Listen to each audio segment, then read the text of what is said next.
মা তার বাচ্চাকে বলেন তো, একটু যদি পেট ব্যথা হয়, বাচ্চার যদি একটু পায়খানাটা অদল বদল হয়ে যায়, একটু যদি সর্দি কাশি লাগে, সারা রাত মা না ঘুমিয়ে রাত কাটায়, কয়েক কয়েক ওয়াক্ত না খেয়ে কাটায়। আমার বাচ্চাটার কেন জ্বরটা ছাড়ে না, দেখো তো চাচা, দেখো তো মামা, আব্বা, দেখো তো।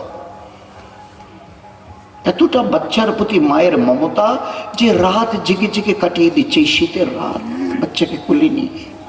আল্লাহ বলছে, ওরে আমার পেয়ারা বান্দা বান্দিরা, জানিস ও মা তার বাচ্চাকে যতটা মহব্বত করে, আমি আল্লাহ আমার ইজ্জতের কসম এই মায়ের চাইতে 70 গুণ বেশি আমি তোমাদের মহব্বত করি। 70 গুণ, 70 times more than mother's, affection of mother's.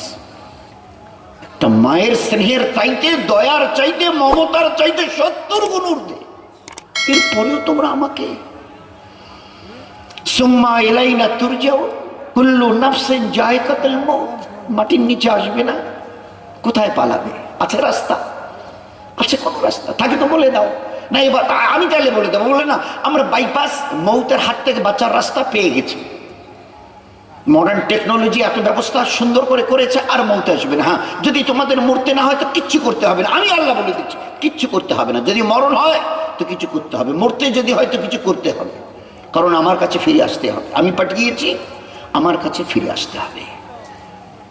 ডাক এলে আব্দুর রহিম, আব্দুল সত্তার, সাকিনা, রহিমা, তো বাস কে কাঁদছে, কারা কাঁদছে, কত গড়াগড়ি খাচ্ছে, ও সব কিচ্ছু আর কিচ্ছু চলবে না।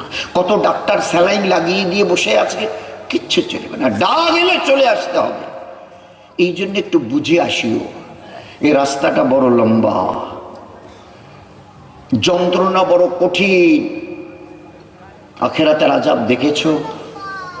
খালি মা এসে একদিন মানে ইয়ার কি ছলে জিজ্ঞাসা করেছিল, রাত্রিবেলা স্বামী স্ত্রী শুয়ে আছে, হুজুর আকরাম সাল্লাল্লাহু আলাইহি ওয়াসাল্লাম ওনার বিবি, আমাদের সবার মা আয়েশা।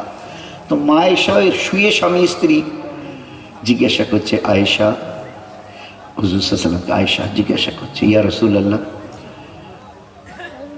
কিয়ামতের মাঠ, হাসরের মাঠ, হুজুর সাল্লাল্লাহু আলাইহি ওয়াসাল্লাম উঠে বসে গেছে, শুয়ে ছিল, উঠে বসে গেছে, চোখ মোবারক থেকে পানি এসে গেছে।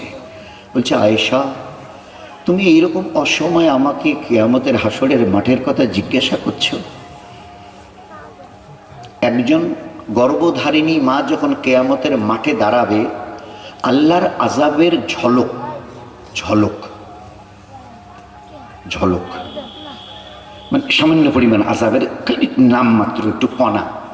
তো যখন দেখবে ওই মেয়ে ছেলেটা, তো ওই আযাব থেকে বাঁচানোর জন্য দৌড় লাগাবে, আর এই ছুটন্ত অবস্থায়, দৌড়ানো অবস্থায় তার পেটের বাচ্চা প্রসব হবে, নারী ভুঁড়িগুলো মাইলের পর মাইল লম্বা হবে। আয়েশা, তখন ওই মায়ের হুঁশ থাকবে না যে আমার কি হয়ে গেছে।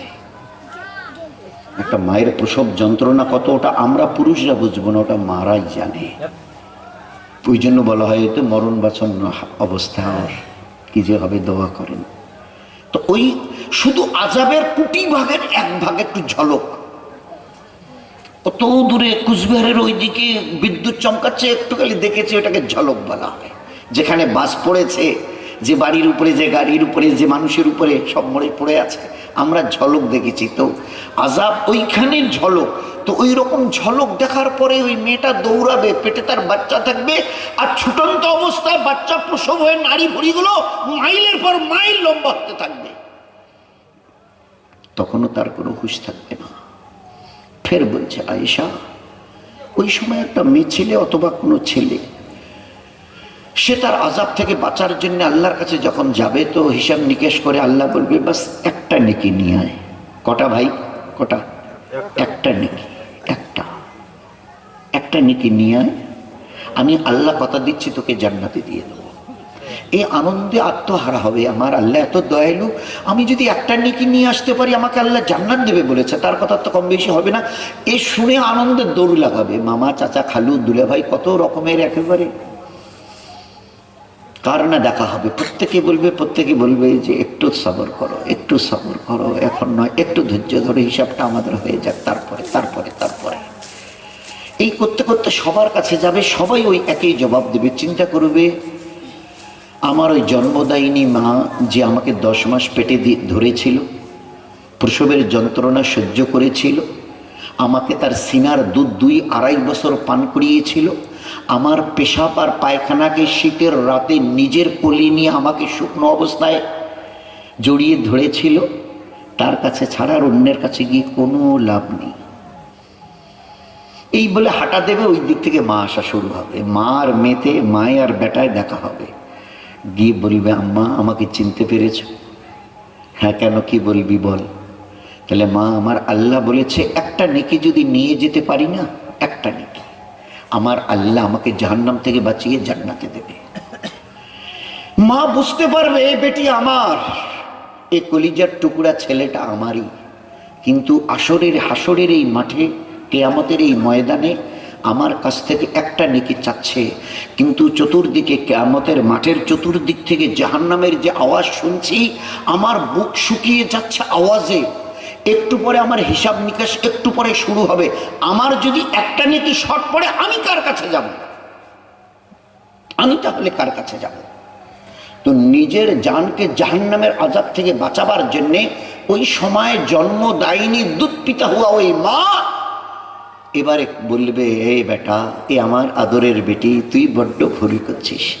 আসলে আমি তোর মা নই, অন্য কেউ তোর মা হবে, তাকে তুই খুঁজে নে। হ্যাঁ, আমি দুনিয়ায় ছিলাম, এ কথা ঠিক, কিন্তু আমি কোনো বাচ্চার জন্মই দেইনি, আমি বাঁঝা মেয়ে ছেলে ছিলাম। চিন্তা করা যায়?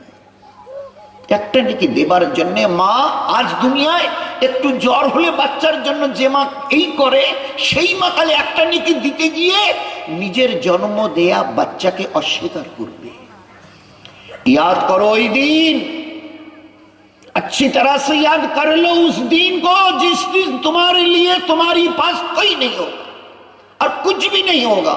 এ বাড়ি ঘর, টাকা পয়সা, গয়না গাটি, খাট পালং, আল্লাহ আলমারি, যেদিন ডাক আসবে সবকিছু ছেড়ে, বাবা মা, স্বামী, বাচ্চা বাচ্চি, ভাই বোন, বিবি, সবাইকে ছেড়ে খালি হাতে যেতে হবে। যদি কিছু করতে চাও আজ মন দিয়ে করে নাও, আল্লাহকে রাজি। কালকের অপেক্ষায় থাকিও না, কারণ তোমার মৌতের খবর তোমার নিজেরও জানা নেই। পাশের ভাইকে জিজ্ঞাসা করেন, ভাই সাহেব বয়স কত? বলে 32। কত বাকি? কি উত্তর দেয়? চাচা তোমার কত চলছে? বলে 65। আর কত বাকি? কি উত্তর দেয়? জিজ্ঞাসা করেন। মা বোনরা জিজ্ঞাসা করেন পাশে, চাচি তোমার বয়স কত? বলবে 42 বছর। কত বাকি আছে আর? তাহলে মুই কেমন করি কম? বুবু তোমার বয়স কত চলছে? বলে 38। আর কত বাকি আছে? তোটা তুমি খবর পাই না, তা তোমার বয়সের কথা তোমরাই খবর না পান, কায় খবর পান? বলে শুধু একজন জানে, আর কেউ জানে না। তিনি বয়ান করেছেন, আমি যদি জানিয়ে দিতাম না তো জন্মের দিন থেকে মায়ের দুধ পর্যন্ত আর চুষতে না। আমার বয়সে 30 পার হবার সময় 21শে জানুয়ারিতে আমি দুনিয়া থেকে যাব। আর কয়টা দিন বাকি, আমার বাসার কোনো ব্যবস্থা করি দেন। তোমরা না খেয়ে শুকে শুটকি মাছ হয়ে যেতে, ওই জন্য জানিয়ে দিই। আসতে হবে, মৌতের কোলে ঢলে পড়তে হবে, মাটির কোলে তোমাকে একাকী ওই বাঁশঝাড়ের নিচে শুইতে হবে, এতটুকু শুধু জেনে রেখে দাও। দিন তারিখ জানালে প্রথম দিন থেকে, জন্মের দিন থেকে খাওয়া দাওয়া ছেড়ে দিয়ে শুটকি মাছ হতো সব কটা। ও ফ্যাশন, ডিজাইন, বেহায়া, বেআবরু, গর্ধনটা করে চলা সব তোমাদের খতম হয়ে যেত, সব খতম হয়ে যেত। দর্ব ভরে আর জমিনে পা রাখতে পারতে না। এই জমিনের নিচে আর কয়টা দিন বাকি, আর কয়টা মাস, এই কয়টা বছর এর নিচে পুঁতে দেবে, হায় হায় করে দিন কাটাতে।